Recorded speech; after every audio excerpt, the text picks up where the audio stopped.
चक्षुरुन्मीलितं येन तस्मै श्रीगुरुवे नमः। श्रीचैतन्यमनोभीष्टं स्थापितं येन भूतले स्वयं रूपः करुणामयं ददाति स्वपदान्तिकं। वन्देऽहं श्रीगुरुं श्रीयुतापदकमलं श्रीगुरुं वैष्णवांश्च श्रीरूपं साग्रजातं सगणरघुनाथान्वितं तं सजीवं साद्वैतं सावधूतं परिजनसहितं श्रीकृष्णचैतन्यदेवं श्रीराधाकृष्णपादान् सगणललिता श्रीविशाखादिवांश हे कृष्ण करुणा सिन्धो दीनबन्धु जगत्पते गोपेश गोपिका कान्त श्रीराधाकान्त नमोऽस्तुते। तप्तकाञ्चन गौराङ्गी श्रीराधे वृन्दावनेश्वरी वृषभानुसुते देवी प्रणमामि हरिप्रिये। वंशकल्पतरुभ्यश्च कृपा सिन्धुभ्यैव च पतितानां पावनेभ्यो वैष्णवेभ्यो नमो नमः। कृष्ण चैतन्य प्रभु नित्यानंद श्री अद्वैत गदाधर श्रीवासादि गौर भक्तवृंद। हरे कृष्णा कृष्णा कृष्णा हरे हरे, हरे राम राम राम हरे हरे। चैतन्य महाप्रभु जी का आंदोलन में यही है कि घर घर में कीर्तन हो, जहाँ भी स्थान किसी भी स्थान में कीर्तन करते रहें। एक बार नारद मुनि जी ने भगवान श्री कृष्ण जी को कहा, पूछा कि प्रभु मुझे एक अपना परमानेंट एड्रेस दीजिए, जहाँ जब भी मैं चाहूँ आपके दर्शन कर पाऊँ, आपका संग मुझे मिल पाए, मुझे एक परमानेंट एड्रेस दे दीजिए। तो उत्तर में भगवान कृष्ण कहते हैं, तो पहले बताते हैं कि कहाँ नहीं मिलेंगे, फिर वो बताते हैं कि कहाँ मिलेंगे। वो कहते हैं ना हम तिष्ठामि वैकुंठे, वैकुंठ में नहीं होगा। ये कोई वैकुंठ के प्रति कहते हैं मैं वैकुंठ में नहीं गए। योगी नाम निर्दिष्ट, ना ही योगियों के हृदय में। योगी इतनी कठिन तपस्या करते हैं ना, सर्दियों में बर्फीले पानी में दिनों तक, महीनों तक बर्फीले पानी में, और गर्मियों में अग्नि के बीच इतनी तेज गर्मी। तो भगवान कहते हैं मैं उनके हृदय में भी नहीं मिलूंगा। कहाँ मिलूंगा? तत्रा तिष्ठामि नारदा यत्र गायत्री मद्भक्त, वहाँ मिलूंगा जहाँ मेरे भक्त इकट्ठे होकर मेरा गायन, मेरा कीर्तन। हरि बोल, हरि बोल। जैसे हम भगवान के सामने आके तालियां मारते हैं ना, तो जो और नृत्य करते हैं, जो हमारे पाप की चिड़ियाँ जन्म से हैं, जैसे वृक्ष के नीचे तालियां मारो तो पक्षी उड़ जाते हैं ना, पाप के पक्षी जो है सब उड़ जाते हैं। हरि बोल। और भगवान के शास्त्रों में कहा जाता है कि ये तो भगवान का एड्रेस है। क्या है एड्रेस? जहाँ भक्त हूँ वहाँ भगवान स्वयं आ जाते हैं। भगवान अपने नाम में होते हैं। नामो नामिनो अभिन्न, तो नाम और भगवान में कोई अंतर नहीं है। फिर यही नहीं, खत्म कहानी। एड्रेस तो मिल गया, फिर मोबाइल नंबर भी चाहिए। तो मोबाइल नंबर भी चाहिए, मोबाइल नंबर भी दे दिया। किसको मालूम है भगवान का? हरे कृष्णा हरे कभी भी आप मिस्ड कॉल दे सकते हैं और रिटर्न कॉल आएगा, और इस मोबाइल का बिल भी नहीं भरना पड़ता, फ्री है। और भक्ति ऐसे है, एक तो आपको बहुत डिस्काउंट में मिल रहा है। चैतन्य महाप्रभु जी पूर्व युगों में बहुत मुश्किल था। कभी चैतन्य महाप्रभु जी ने देखते हुए कि हमारी कोई गुण नहीं है, बहुत डिस्काउंट में दे दिए, और जो करते हैं उस पर भी ब्याज मिल जाता है हमारे। तो दोनों ओर से हमारा फायदा है भक्ति का। ये वर्ष जो है बहुत वैसे सब समय भक्ति में पुण्य होता है। एक विशेष महत्व का है इस वर्ष में हमारे परम गुरु हैं, परम गुरु जन के प्रभुपाद जी के गुरु महाराज जो थे, उनका नाम था भक्ति सिद्धांत सरस्वती ठाकुर, परम गुरु। तो हमारे लगे दादा गुरु, तो उनका वर्ष का 150वां वर्ष जयंती है।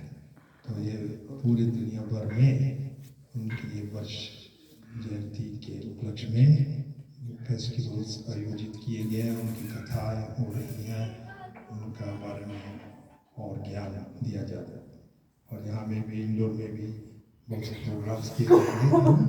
तो डिटेल्स जैसे ही प्रोग्राम फाइनल हो जाएंगे हम आप सबको बताएंगे। संभव है कि एक बहुत अनूठी शोभा यात्रा निकलेगी जो नंदी यात्रा है। नंदी यात्रा पहली बार सुना होगा अपने साथ, बैलगाड़ी से, क्योंकि उन दिनों में बैलगाड़ी नहीं थी, कॉन्वेंस और कोई नहीं थे। तो पाजी के गुरु महाराज बैलगाड़ी में जाकर प्रचार करते थे। आजकल हम बोइंग 707 में जाते हैं, उस समय बैलगाड़ियों में जाते थे, कपड़ा प्रचार करते थे। तो ये बहुत अनूठी शोभा यात्रा होगी, उसका डिटेल्स बाद में हम आपको देंगे। ये फाइनलाइज हो रहा है। तो भक्ति सिद्धांत सरस्वती ठाकुर प्रभु जी के गुरु महाराज जो थे, प्रभुपाद जी उनके बारे में कहा करते थे कि वो तो एक सिंह थे, उनके सामने कोई नास्तिकवादी या मायावादी टिक नहीं पाता, उनके अपना राह बदल देते थे। बहुत पावरफुल पिक्चर थे। वही भक्ति सिद्धांत सरस्वती ठाकुर जी ने श्री प्रभुपाद जी को प्रेरणा दी कि आप जाकर अंग्रेजी भाषा में प्रचार करें। तो आज का हम थोड़ा सा प्रभुपाद जी की लीलामृत पर चर्चा करेंगे, क्योंकि प्रभुपाद जी ने जो विश्व को दिया है ये अभूतपूर्व है, अद्भुत है। ऐसा किसी आचार्य ने नहीं दिया, स्वयं भगवान कृष्ण ने दिया। महाप्रभु जी ने तो क्या था, पृथ्वी के अच्छे यत्र नगराधिग्राम सर्वत्र प्रचार हो। पृथ्वी में देश नगर ग्राम है, सब में मेरे नामों का प्रचार होगा। और सिद्ध करने के लिए थे प्रभुपाद जी। हरि बोल। बहुत अनूठा कार्य किया हमने प्रभुपाद जी ने, और उनको प्रभुपाद जी की लीलामृत जो है उसका अध्ययन करना चाहिए, क्योंकि भगवान अपने भक्तों की सेवा जो की जाए उससे ज़्यादा प्रसन्न होते हैं। हम डायरेक्टली भगवान को अप्रोच नहीं कर पाते। अगर कोई कहे कि मैं भगवान का भक्त हूँ, तो कृष्ण जी कहते हैं वो मेरा भक्त नहीं है। अगर वो कहे मेरे भक्तों का भक्त है तो मेरा भक्त है।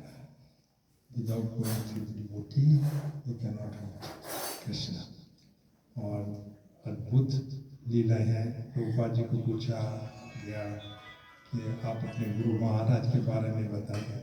प्रभुपाद जी कहा वो तो वैकुंठ से साक्षात है, उनके बारे में क्या है। इसलिए प्रभुपाद जी के बारे में भी समझना बहुत कठिन है, पर हमको जानना चाहिए कि वो एक शुद्ध भक्त है। जो उन्होंने कार्य किया है वो अभूतपूर्व का, ऐसा कभी हो पाए। और ऐसी स्थितियों में गए, उनके पास मात्र 40 रुपए थे। 40 रुपए यहाँ तो पलासे तक नहीं जा सकते, और दुनिया में पूरे कोने कोने से दूसरे कोने में, और पुस्तकें ही थी। 200 पुस्तकों का था श्रीमद् भागवतम, और easy journey to other planets, अन्य लोगों की सुगम यात्रा। और काफ़ी कठिनाइयाँ का सामना करना पड़ा 1 वर्ष, लेकिन प्रभुपाद जी अपने गुरुदेव के प्रति हमेशा समर्पित रहे। और यही कारण प्रभुपाद जी बताते हैं कि उनकी सफलता का, जब भी पूछा गया कि आपका मिशन इतना सफल कैसे होगा, क्या रहस्य है इसका, प्रभुपाद जी कहते हैं कि पहला कारण है कि मैंने Bhagavad Gita as it is, Bhagavad Gita Yatharup हमने प्रेजेंट की, उसमें कुछ बदलाव नहीं किया, जो भगवान की वाणी है एज इट इज हमने सब ट्रांसलेशन करके, इसलिए ये फर्स्ट कारण था। दूसरा कारण था कि प्रभुपाद जी अपने गुरुदेव के प्रति हमेशा समर्पित रहे, क्योंकि गुरु की शक्ति जो होती है, प्रसाद जो होता है, वो सबसे बलवान होता है। गुरु प्रसाद बलवान, ना तस्मात गुरु प्रसाद बल्लतो, गुरु प्रसाद से बढ़कर और कोई कृपा नहीं होती। तो उन्होंने पढ़ा, प्रभुपाद जी ने एक श्लोक भगवद गीता की कमेंट्री पर आता है कि जैसे इस शरीर में रहते हुए हम आत्मा और शरीर को अलग नहीं कर सकते, वैसे ही जो सत्य शिष्य होता है वो अपने गुरुदेव की आज्ञा अपने जीवन से अलग नहीं कर सकता। सत्य शिष्य का जीवन बस मेरे गुरु की सेवा ही है, उसके अलग कुछ भी नहीं है। और गुरुदेव की कृपा से ही यस्य प्रसाद भगवत प्रसाद हमें भगवान मिलते हैं। ये प्रभुपाद जी का समर्पण रहा। तो मुखम करोति वाचन पंगुम लंघयते गिरिम यत् कृपा तमहं वन्दे श्री गुरु। मुखम करोति, जिस जो गूंगा हो, बोल नहीं सकता या सुन नहीं सकता, वो कविता बोलने लग जाता है। मुखम करोति वाचन बोले, पंगुम लंघयते गिरिम, लंगड़ा गिरी पहाड़ लेगा, यत् कृपा तमहं वन्दे श्री गुरु दीना। ये प्रभुपाद जी का समर्पण रहा। और जहाँ भी गए प्रभुपाद जी को, फिर स्टार्टिंग में थोड़ी सी कठिनाई थी, बाद में बहुत सफलता आने लगी और फिर बहुत से डिवोटीज ज्वाइन करने लगे। और प्रभुपाद जी दुनिया भर में 14 बार गए प्रचार करने के लिए। ऐसे में एक बार प्रभुपाद जी लंदन पहुंचे तो वहाँ एक रिपोर्टर आया और ये रिपोर्टर पूछने लगा, चुनौती देकर, स्वामी जी आप इधर क्यों आए? तो प्रभुपाद जी ने बहुत सुंदर उत्तर दिया ब्रिटिश लोगों को कि आप ब्रिटिश लोगों को वो चीज़ देने आया हूँ जो जब भी आपने इंडिया छोड़ा वो वही छोड़ा है, वो नहीं लेकर आया। तो उसको क्या कहने लगा, ऐसे कौन भगवद गीता है, ऐसी कौन सी चीज़ है जो ब्रिटिश लोग नहीं लेकर आए? हम तो सब कुछ लेकर आए, चाहे कोहिनूर हो, यहाँ के इंडिया के लोग बेचारे भूख हमारे, और वहाँ क्वीन विक्टोरिया थी, उसमें क्वीन विक्टोरिया का खजाना भरते रहे, सब कुछ ले गए, क्या चीज़ हम नहीं लेकर आए, क्या छोड़? प्रभुपाद जी ने कहा जो असली धन है इंडिया का, भारत का, वो वही छोड़ा है, वो लेकर आना चाहिए था, वो है भगवद गीता। हरि बोल। इससे पूरे जगत के सब प्रॉब्लम्स सॉल्व हो सकते हैं। ये आपने नहीं पहचाना, आप तुच्छ सी वस्तुएं सब ले आए, खोखला कर दिया इंडिया को, असली धन जो था वो नहीं पहचान सके।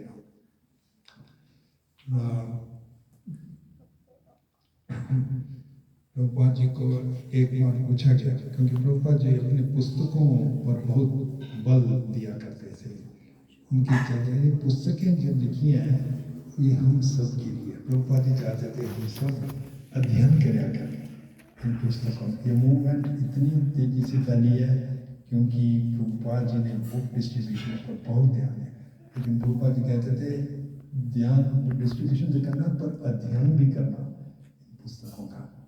एक बार प्रभुपाद जी को एक रिपोर्टर ने पूछा कि आपका आंदोलन अभी तो ठीक चल रहा है, लेकिन जब भी आपकी मृत्यु होगी तो क्या होगा? तो प्रभुपाद जी ने भी बहुत सुंदर उत्तर दिया। प्रभुपाद जी ने कहा आई विल नेवर डाई, मेरी मृत्यु नहीं होगी। हरी हरी बोल। क्योंकि हमेशा मैं अपनी पुस्तकों में जीवित रहूंगा, है ना? और एक बार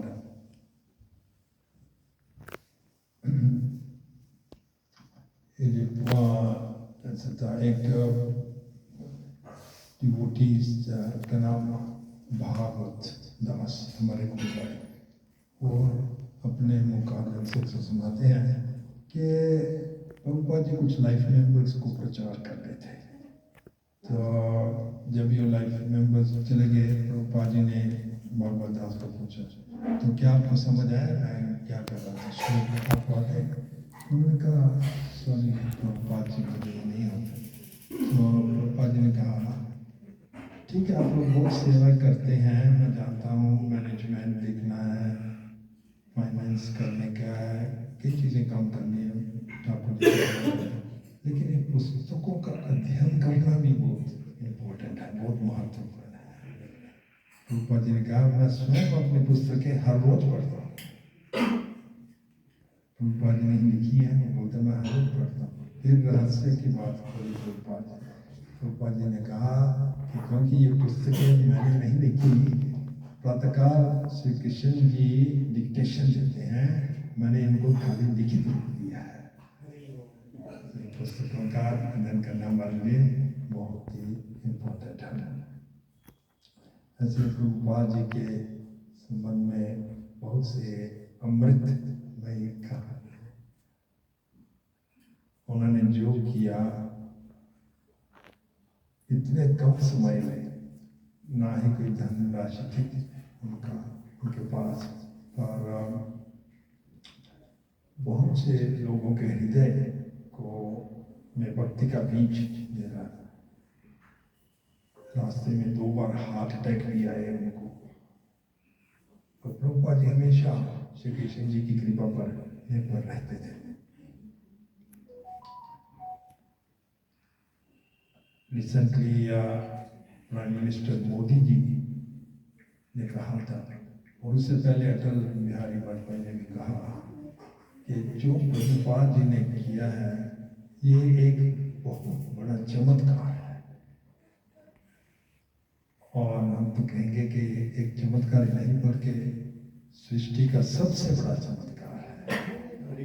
कृष्णा भक्ति सबको देना। आज दुनिया भर में इसको के मंदिर खुले हैं, जगन्नाथ जी की रथ यात्रा होती है, गुरुकुल हो रहे हैं, मां कम्युनिटीज, अन्य ऐसे प्रोग्राम्स चल रहे हैं। और महाप्रभु जी का भविष्यवाणी जो है वो फुलफिल हो रही है। घर घर में चैंटिंग और भगवद गीता का पाठ हो रहा है।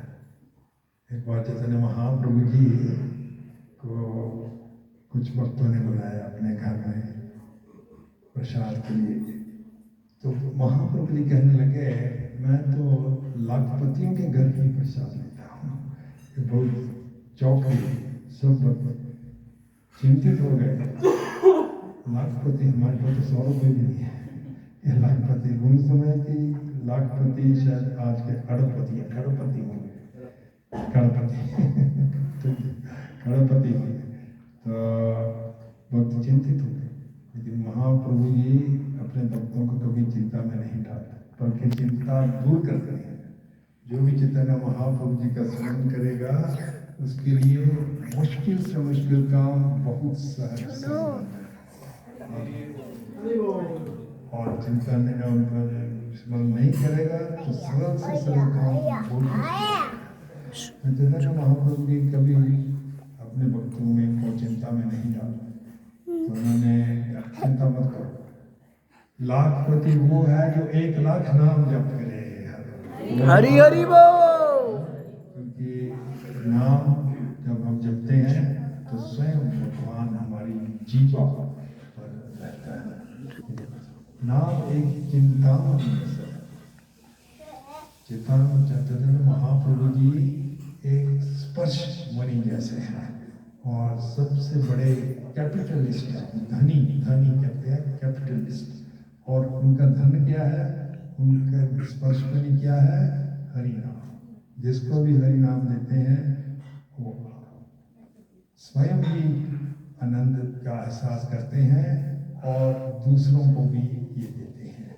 और चैतन्य महाप्रभु जैसे स्पर्शमणि और चीज़ों, किसी को भी चीज़ को टच करेगा उसको गोल्ड में परिवर्तित कर देगा, पर स्पर्शमणि वैसा ही रहेगा, उसके गुण कम नहीं होता है।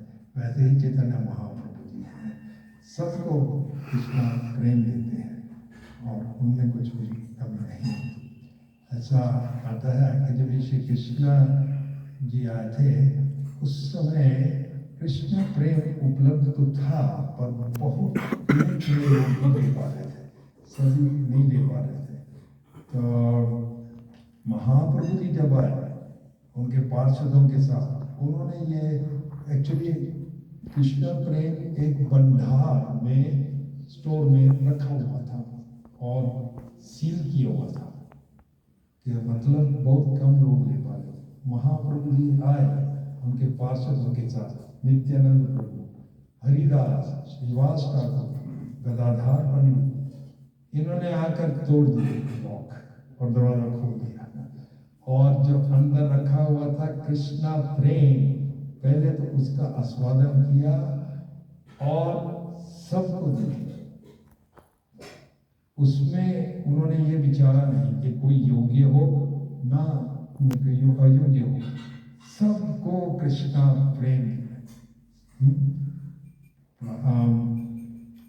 कोई योग्य हो, पात्र अपात्र ना करिए विचार, पात्र कोई योग्य है या अपात्र अयोग्य है ना करे विचार, वो विचार नहीं। स्थान स्थान ना ही स्थान स्थान स्थान स्थान करने, ये या आए ये कृष्णा प्रेम, वहाँ कृष्णा प्रेम। लूटिया खाइया, भंडार उजाड़ में लूटिया खाइया। और ये भंडार का गुण क्या था, जितना वो लूटते थे कृष्णा प्रेम 100 गुना ज्यादा बढ़ जाता था। ये एक स्पिरिचुअल लाइफ है, जितना वो लूटते और बांटते और बढ़ जाता, कभी भी खाली नहीं होता। ये चैतन्य महाप्रभु जी का आनंद है। ये सूत गोस्वामी जी कहते हैं कि करो दोष निधि राजन अस्तिति एको महागुण कीर्तना देवा ही कृष्ण से मुक्त परम जी। कलयुग एक दोषों का भरा है। कलो दोष निधे, निधे का मतलब ओशन, सागर, दोषों का सागर। अस्ति एको ही महागुण, लेकिन एक महागुण है। कीर्तनाद एवाह्यस्या मुक्त संगम परम अजेत, एक महागुण है कलयुग। इसी कारण जब ये कलयुग को परीक्षित महाराज ने, कलयुग एक बैल को पीट रहा था, 3 टांगे तोड़ दी थी, बैल रो रहा था और गौ उसके पत्नी घायल हो गई थी। परीक्षित महाराज ने देखा शूद्र ये मार रहा है, किसका साहस है गाय को पीटने का। अपने तीर धनुष तैयार कर लिए, लेकिन परीक्षित महाराज इस बात से परिचित थे कि कलयुग तो एक धन्य युग है, क्योंकि मात्र भगवान का नाम लेने से हम एक भवसागर कर सकते हैं। सतयुग में, त्रेता युग में, द्वापर युग बहुत कठिन था, लेकिन खाली नाम लेने से हम पार कर सकते हैं। और कलयुग में जब तक हम कोई एक्चुअली पाप नहीं करें तब तक हमें उसका फल नहीं भोगना पड़ता। अगर हमारे मन में ही कोई विचार आए, हम पाप नहीं करें तो हमको पाप जैसा फल नहीं मिलेगा। और युगों में, सतयुग में मात्र अगर हमारे मन में पाप करने का विचार आए तो इतना ही फल मिलता है जैसे कि हमने पाप किया हो। कलयुग में ऐसा नहीं। कलयुग में कोई बात अच्छी सोचे ही, करे भी ना पर अच्छी सोचे ही, तो उसका पुण्य हमारे को आता है। तो इसलिए परीक्षित महाराज ने कलयुग का वध नहीं किया। और ऐसा भी लिखा है शास्त्र में कि सतयुग, त्रेता और द्वापर युग के जो ऋषिगण थे वो प्रार्थना करते थे, प्रतीक्षा कर रहे थे कलयुग कभी आए, कलयुग तो धन्य है। कलयुग में नाम संकीर्तन मात्र हमें तार देगा, कृष्णा प्रेम हमें मिल जाएगा, जो दूसरे युगों में बहुत बहुत कठिन था। तो ऐसे चैतन्य महाप्रभु जी जब भी संन्यास लेकर पहुँचे नवद्वीप में, तो उन्होंने अपने दो मुख्य पार्षद थे, नित्यानंद प्रभु और हरिदास ठाकुर। तो उनको ये आदेश दिया, ये आदेश एक्चुअली हम सब के लिए, हमारे लिए सबके लिए है ये आदेश। और अगर सुनेंगे, सुनो सुनो नित्यानंद, बोलो सुनो सुनो नित्यानंद, सुनो सुनो नित्यानंद, सुनो हरिदास, सुनो हरिदास, सर्वत्र हमारा आज्ञा, सर्वत्र हमारा आज्ञा, करहा प्रकाश, करह प्रकाश, घर घर गिया, घर घर किया, करो ए भिक्षा, करो ये भिक्षा, भजो कृष्णा, भजो कृष्णा, बोलो कृष्णा, बोलो कृष्णा, करो कृष्णा शिक्षा। करो कृष्णा शिक्षा। चैतन्य महाप्रभु जी ने आदेश दिया जो हमारे लिए है। चैतन्य महाप्रभु जी ने नित्यानंद प्रभु के माध्यम से ये कहा, क्या क्या, सुनो सुनो नित्यानंदा, सुनो हरिदास, सर्वत्र हमारा आज्ञा कर, सब जगह मेरी आज्ञा का प्रकाश करो। ये हमको भी करने का है। घर घर गिया, करो ए भिक्षा, घर घर जाकर भिक्षा मांगो, दाल आटा चावल तेल की शुगर की नहीं, पर तीन चीजों की, क्या, भजो कृष्णा, बोलो कृष्णा, करो शिक्षा। हाँ, ये तीन चीजों की भिक्षा मांगनी है, इसमें कुछ लज्जा नहीं आनी कृष्ण चाहिए। शिक्षा। और मांगो भिक्षा, सबको, तुम बहुत इंटेलिजेंट हो, तुम कृष्ण का नाम लो, सबको बोलो ऐसा, तुम बहुत अच्छे लोग हो, कृष्ण का नाम लो, भिक्षा मांगो। और नित्यानंद प्रभु जी ये आदेश लेकर घर घर जाने लगे हरिदास ठाकुर जी के साथ। और ज़्यादा तो उन लोगों ने बहुत मान सम्मान दिया उनको, ये साधु लोग थे। तो लेकिन एक मोहल्ले में जब ये पहुँचे तो दो दुष्ट व्रती, हालांकि उनका जन्म बहुत ऊंचे परिवार में हुआ था, उनका नाम था जगाई और मदहई, आपने सुना होगा।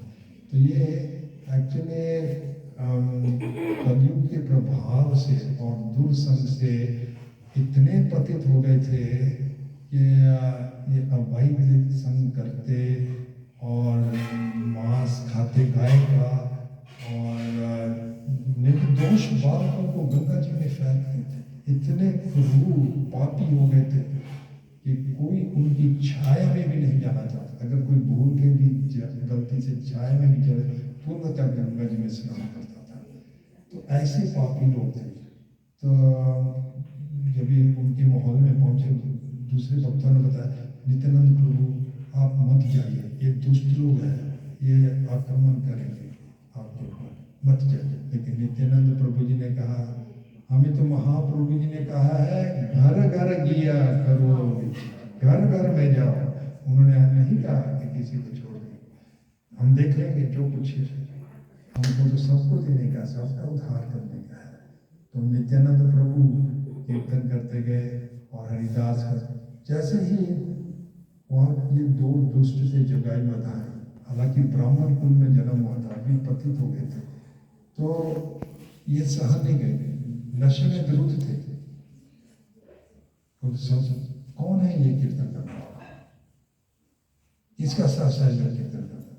मदाई जो था उसमें से नशे में आ गया, एक टूटा हुआ मटका था लेकर सीधा नित्यानंद के माथे पर, और नित्यानंद के माथे से रक्त बहने लगा।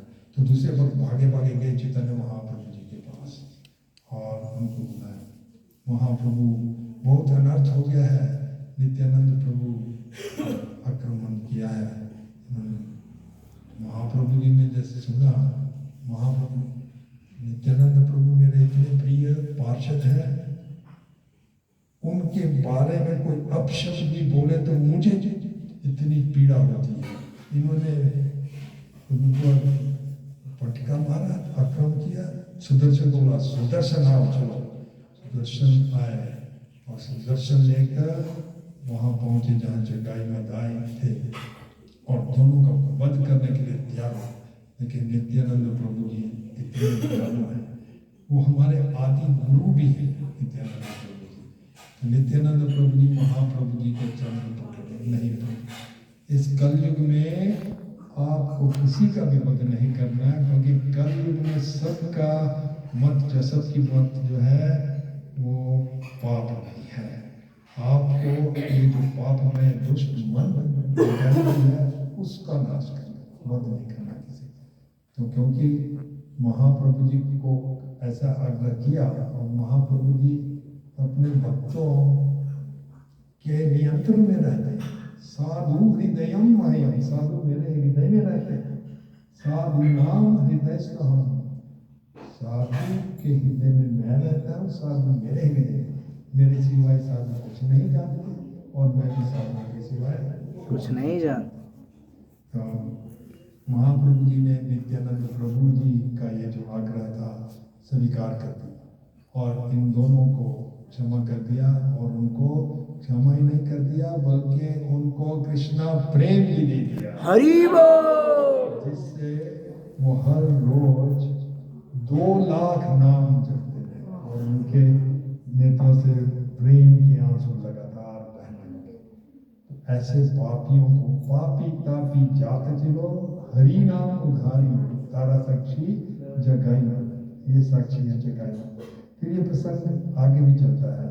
प्रसंग ऐसे आगे चलता है कि ये तो इनको कृष्णा प्रेम मिल गया और अंतरिक्ष से सभी जो देवतागण हैं, ब्रह्मा जी, शिव, इंद्र, वो पुष्प विमानों में आते थे अंतरिक्ष से संकीर्तन देखने के लिए। जैसे जगन्नाथ जी की रथ यात्रा होती है, वो पुष्प बरसाते हैं, हम देख नहीं सकते।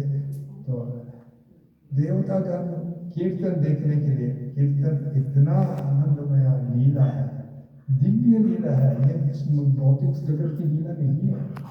डांस करना, कीर्तन करना, ये पूरा आध्यात्मिक है। तो देवतागण दर्शन करने आते थे महाप्रभु जी का नृत्य, तो तीनों लोगों को आकर्षित कर लेता है। एक दिन ऐसा हुआ, वो दर्शन किए लीला के, कीर्तन की, और फिर वापस अपने अपने लोगों को, ग्रहों को जाना था। तो उनकी दृष्टि एक विमान, पुष्प विमान पर गई जो यमराज जी का विमान था। तो उन्हें सोचा आज तो हम धन्य हो गए, चलो आज यमराज जी से भी मिल लेंगे, दर्शन कर लेंगे। क्योंकि भक्तों को यमराज से कोई चिंता नहीं होती। जिस भक्त ने एक कुंठी माला डाली हो तुलसी की, यहाँ वैष्णव तिलक लगाए, जो हरि नाम जपता है, यमराज का आदेश है अपने यमदूतों को भूल कर भी ऐसे वैष्णव के पास नहीं जाना। अगर आप चलेंगे ऐसे वैष्णव तो तुम खुद दंडित हो जाएंगे, यमदूत ही दंडित हो जाएंगे। तो इसलिए यमदूत कभी नहीं आएंगे वैष्णव के पास जो कीर्तन करके तुलसी माला डाला, वैष्णव तिलक लगा। तो और वही देहांतर का कारण, देह बदलाव होता है उनके माध्यम से। तो उधर गए, क्या देखते हैं, यमराज की मूर्छित पड़े अपने। ये बहुत आश्चर्य की बात हुई उनको लगी।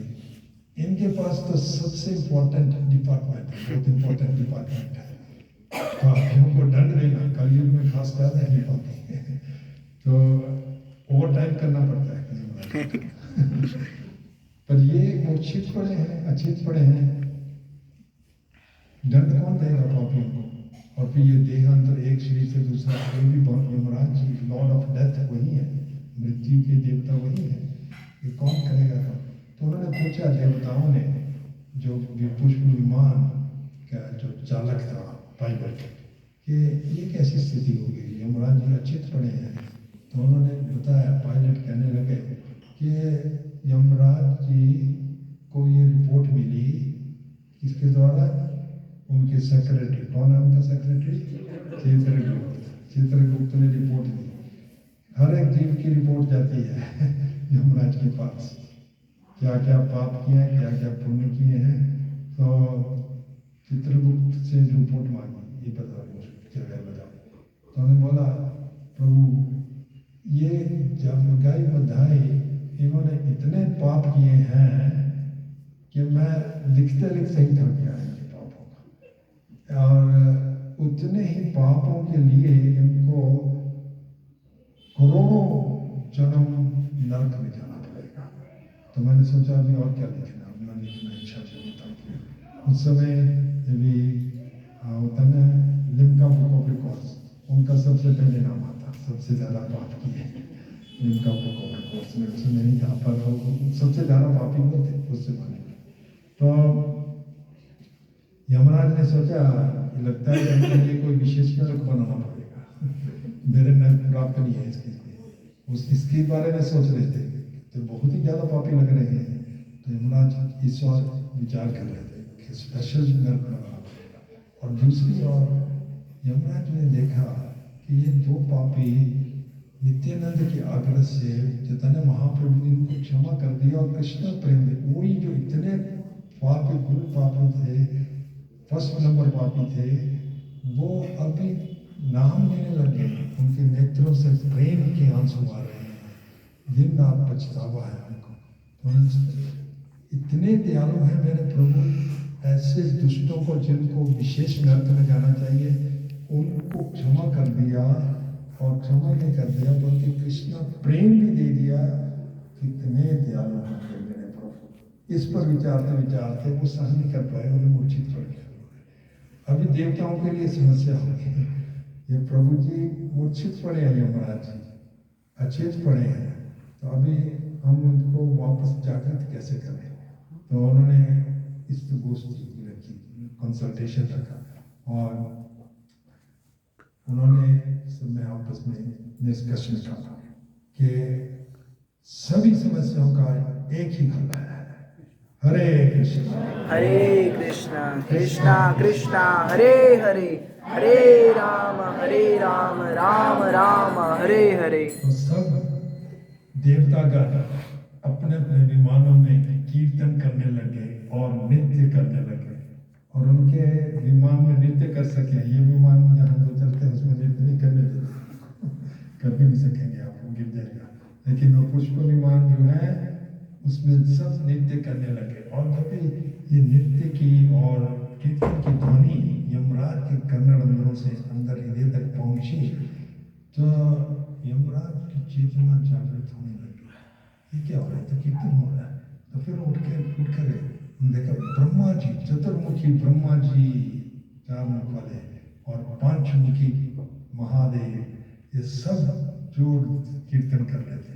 इंद्र चंद्र सूर्य सभी देवता बहुत जबरदस्त कीर्तन कर, और ये ऐसा देखते यमराज भी नहीं ठहर रहे, वही साथ जो ये हरे कृष्णा कृष्णा कृष्णा हरे हरे, हरे राम राम राम हरे हरे। तो ये अद्भुत लीला है चैतन्य महाप्रभु की, और उनकी कृपा पापी तापी जात चिलो हरि नाम उधारियो सारा साक्षी गाय लदा। मैं थोड़ा सा सिंपल क्वेश्चंस आपको पूछना चाहता हूँ, ठीक है? टाइम है? ओके, बहुत है। हाँ जी, लास्ट में कीर्तन भी करेंगे। ओके, लास्ट में कीर्तन और प्रसाद भी सब करिए। अपने लीला अमृता पढ़िए, सब पढ़ते हैं, पढ़नी चाहिए है। तो प्रभुपाद जी की लीला, प्रभु को जैसे मैंने बताया था कि कृष्ण जी बहुत प्रसन्न होंगे, उनके शुद्ध भक्त के बारे में भी हमको जानना चाहिए। तो ये सिंपल क्वेश्चंस हैं, प्रभुपाद जी से रिलेटेड ही है। प्रभुपाद जी के पिताजी का नाम मालूम है किसी को? Very good, give it up. Good, very nice. हाथ ऊंचे करके बताइए, ओके? ठीक है। प्रभुपाद जी को बचपन में कौन सा फेस्टिवल ऑर्गेनाइज, मैं 4 चॉइस दूंगा, उनमें से आपको सिलेक्ट करना है। ए जन्माष्टमी, बी नंद उत्सव जिस दिन उनका जन्म था, तीसरा रथ यात्रा और चौथा गोद पूर्णिमा। यस यस यस हाँ थर्ड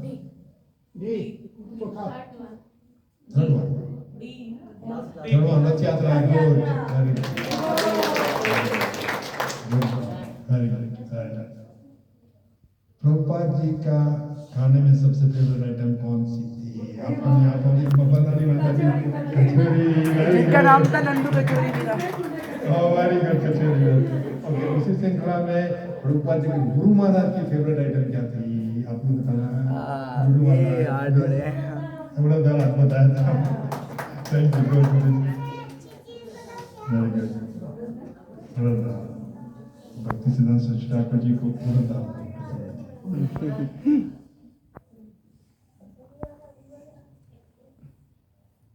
प्रभुपाद जी का संन्यास नाम क्या था? मतलब जी मैं आपको प्रभुपाद लीला में सबको इतना मालूम नहीं, कोई बात नहीं, इस बार थोड़ा मालूम है। अभय चरणारविंद भक्ति वेदांत स्वामी श्रील प्रभुपाद आपने गेस अच्छी की।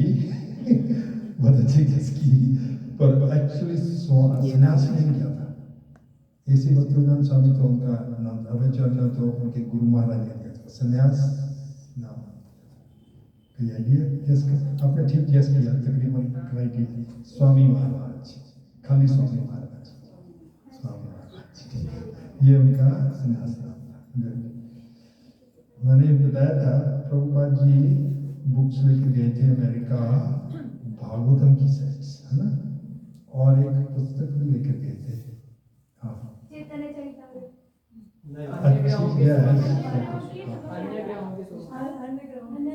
हाँ, अन्य ग्रहों की सुगम यात्रा, इजी जर्नी टू हरि वो एक्चुअली भगवद गीता ही है, लेकिन साइंटिफिक लैंग्वेज में लिखी। प्रभुपाद जी का जन्म किस वर्ष में हुआ? वर्ष कौन सा था? 1909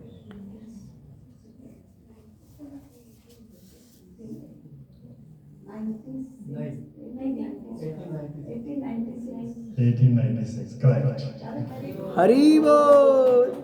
1896 में और दूसरी घटना क्या हुई थी? बहुत इंपॉर्टेंट घटना। वॉर। आध्यात्मिक घटना कौन सी? वॉर होगी इस शास्त्र पर, आध्यात्मिक घटना क्या थी? आध्यात्मिक घटना भक्तिविनोद ठाकुर जी ने अपनी बुक भी की थी, teachings and precepts of lord Chaitanya, Canada, ठीक है ना, पहली बार, आज भी अवेलेबल है वहाँ।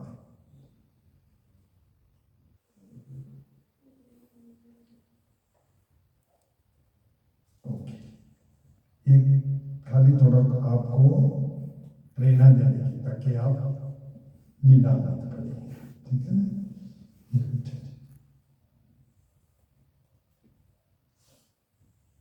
रूपा जी ना स्टार्टिंग में ये गांधी जी के आंदोलन में जुड़े हुए थे।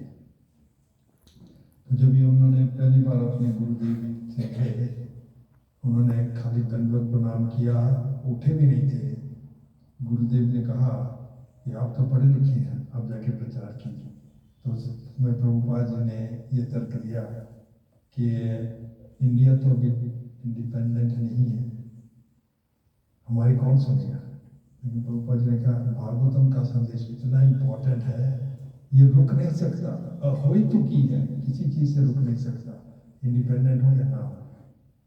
ये मैसेज हमको पहुंचाने का, जैसे घर में आग लग जाए तो हमको तुरंत कुछ न कुछ करने का, ठीक है। तो उसी रात से प्रभुपाद जी ने अपने हृदय में अपने गुरुदेव का आदेश लिया और अगले कई वर्षों तक तैयारी करते रहे, और फिर उसका फल हम देख रहे हैं दुनिया पर में। कृष्ण हिप्पीज को हैप्पीज बना, हैप्पीज बना, सबको कृष्ण को। तो अभी क्या कीर्तन करेंगे? प्रसाद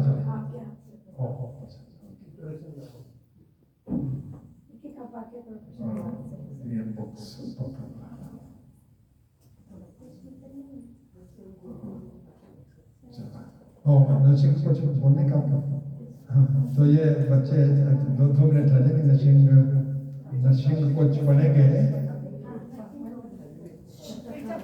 हाँ, 2 मिनट रह जाएंगे। ये नरसिंह कुछ पढ़ेंगे तो अच्छा ठीक है, तो आप बोल दीजिए। Sitanath, Priya, good. Oh, Hare Krishna. Hare. Okay. Shri Narasimhadeva भगवान की जय। ओम नमो भगवते नरसिंहाय। ओम नमो भगवते नरसिंहाय।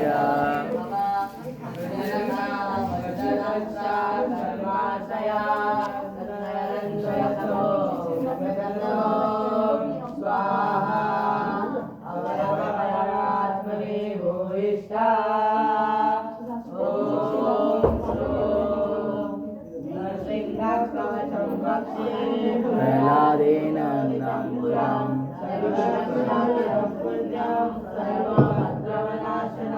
सर्वसंपत्करं चैव सर्वमोक्षप्रदायकं देवेशं देवसिंहासनस्थितं स्वाहासं त्रिनयनं जगद्दोषमप्रभं लक्ष्मैर्यतवामङ्गं विभूतिवेरुपाशितं चतुर्भुजं कोमलङ्गं स्वर्णकुण्डलशोभितं श्रेयासुशोभितोरस्कं दत्तकेयोरमुद्रितं सप्तकाञ्चनसङ्काशं पीतनिर्मलवाससं विद्याधीश्वरोदिस्तस्फुरणमाणिक्यदीप्तवित् विराजितापलद्वन्द्वात् शङ्खचक्रादिहितवित् गरुत्नराजविनयात् ह्रियमाणं मुदान्वितं स्वर्णकमलासंवासां कृत्वातुकवचं पठे नृसिंहमेषपातु लोकरक्षार्थसम्भव सर्वगोपीनां तवासां बालं मे रक्षितो ध्वनिं नृसिंहमेषपातो सोमसूर्याग्निरोचनः पृथ्वी पातु हरिः मुनिवल्यस्तुति प्रिया नासं मे सिंहनासस्तु भगवतीमुखप्रिया सर्वविद्याधिपः पातु नृसिंहो रसनं मम भक्तं पातु इन्दुवदना सदा प्रह्लादवन्दिता नृसिंहः पातु मे कण्ठं कस्योः वर्णन्तकृत् दिव्यास्तु शोभितभुजो नृसिंहः पातु मे भुजो करो मे देववरदो नृसिंहः पातु सर्वदा गृहायं योगिमर्दस्य निवासं पातु मे हरि नद्यं पातु हिरण्यस्य वक्षकुक्षे विदारणान् नाभिं मे पातु निर्हरि स्वरामि ब्रह्मसंस्तुताम् ब्रह्माण्डकोटः कट्यां यक्षासो पातु मे कटिं गुह्यमे पातु गुह्यनाम पञ्चाणवयरूपदृक् उरुमनो भव पातु जानो नीलरूपदृक् जङ्गे पातु दयाबाला हतायुषानिकेश्वरी सूर्यराज्यप्रदः पातु पादो मे नरहरीश्वरः सहस्रशीर्षा पुरुषा पादो मे सर्वसत्तुनां मनोग्रजपुरुषः पातु महावीरग्रजविनः महाविष्णुर्दक्षिणे